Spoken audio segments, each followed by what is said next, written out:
Well, it looks like Sanae Takaichi, Prime Minister of Japan, is getting ready to cash in on her high popularity rating and call a snap election for the Japan Lower House, House of Representatives. According to one poll taken by JNN on January 11th, Takaichi scored almost 80% approval. And man, that she just keeps getting more and more popular. This was a rise of 2 points from the previous approval poll. I have to add, though, quickly that right about the same time, NHK, the national broadcaster in Japan, also did an opinion poll, and they have her at a 62% approval rating. But that's NHK, and if you've been here a long time, you know they've got their kind of problems, kind of like the Japanese BBC in more ways than one. So it looks like they say that in the next within the next week, Sanae Takaichi will be calling a snap election to cash in on her approval rating. But people are saying this may be a bit of a gamble because her party, the Liberal Democratic Party, or LDP, has a low approval rating. And people are saying, well, this may backfire on her. But, you know, they have been naysaying and predicting dire consequences for Takaichi from virtually day one, and none of them have materialized. She's almost Trumpian in that regard. People keep predicting bad news for her in the future, but it never seems to arrive. So in case you don't know, Japan has a parliamentary form of government, and that means that the Prime Minister has the power to call an election of the lower House of Representatives at any time. Anytime she wants, she can do this. She can't do this, like willy-nilly anytime, for no reason. But it's because it's not automatic and it's not initiated by voters. It's kind of like a political weapon.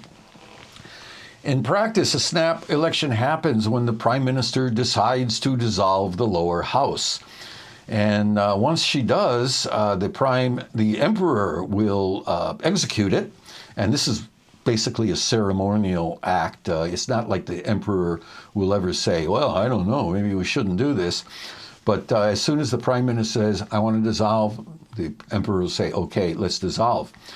And immediately, it happens immediately. As soon as she says it, the House of Representatives is dissolved, and they start preparing for an election. So prime ministers generally call snap elections from a position of power and advantage, not out of desperation. The prime minister will call a snap election when approval ratings are high, when the opposition is fragmented or weak, as they are in Japan right now, when they need a policy shift and they want fresh legitimacy or a mandate, if you will. They may do it to discipline certain party factions. When a party faction is giving the prime minister a hard time, they may do it to try to weaken the power of the faction. Or they may do it to sideline internal rivals, which is pretty much pretty close to the party factions needing to be disciplined. After the prime minister dissolves the lower house, House of Councilors, or House of Representatives, the election must be held within 40 days after dissolution. The campaigning period is very short, usually only about 12 days or less than 12 days, and there is no governing pause. The bureaucracy continues to function normally. Nothing stops. They just have an election. And voters elect all lower house representatives at once. There are no staggered elections like in the United States. When they dissolve the House of Representatives, everybody has to go out and be reelected or replaced. Okay, in Japan, snap elections are a very powerful weapon of the prime minister. During a snap election in Japan, The turnout is generally relatively low, and many voters don't make up their mind who they're going to vote for until very late in the campaign. And the incumbents have a very powerful advantage, very big advantage during such an election, snap election. And opposition parties rarely coordinate well during a snap election. And it looks like that's what's going to happen in this election, too. The opposition parties seem to be running around like chickens with their heads cut off, as they used to say. But we'll see. You know, you never know what's going to happen in an election. This can be a surprise, like any election can be. A popular prime minister like Takaichi can convert her approval into more seats in the lower house, which gives her more power to proceed with her agenda. And it will basically reset the whole political clock for up to 4 years. So the House of Representatives, if nobody dissolves them, is a 4-year term. So if she can get it looking the way she wants to get it, that means she'll have that advantage for 4 years, which is a very good position to be in. Takaichi's almost 80% approval number is very electorally explosive, to say the least. Let me give you a quick rundown of the difference between the upper house and the lower house in Japan, in case you don't know about it. The lower house, the House of Representatives, chooses the prime minister. They also pass budgets, and they also have the power to override any kind of laws or policies passed by the upper house. So the lower house, I don't know why they call it the lower house, but the House of Representatives is very, very powerful. So in this, the House of Councilors, on the other hand, the upper house, they have fixed terms. They cannot be dissolved, but their power is very limited, as I just mentioned. So a snap election doesn't cause chaos, and it's not from a position of weakness. It's a calculated move by a prime minister who thinks that the numbers are definitely on her side, and they may be. Like I said, again, and again, nobody knows what's going to happen at the end of an election, but Takaichi is looking like she may be in the catbird seat on this one.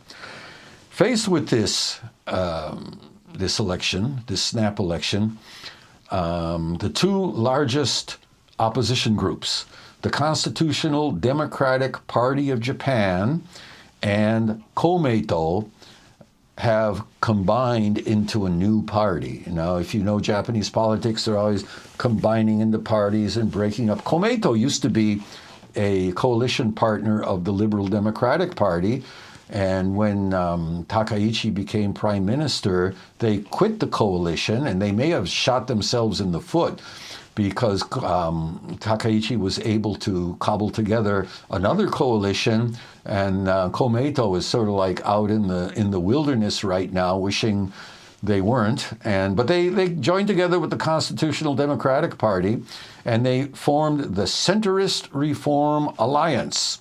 Okay. Recently, they made a statement, and here it is.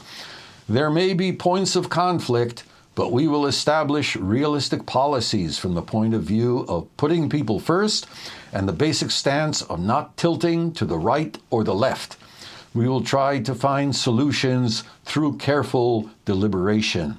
Sounds good. Sounds real new age and proper, but let's admit it, it's boring. In this world, all the things that are going on, with all the problems facing Japan that need decisive action, and you have somebody saying, "Oh, we'll try to find solutions through careful deliberation."